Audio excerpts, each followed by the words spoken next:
Hello, in front of me I've got Oppo Reno 5Z. In this video I'll show you how to use Google Assistant on lock screen.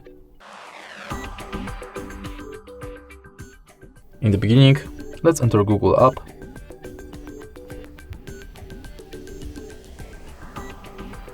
Tap More and go to Settings.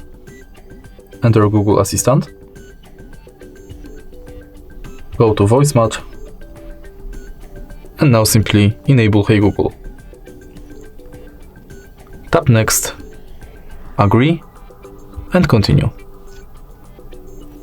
Now let's try it out. Hey Google. OK Google.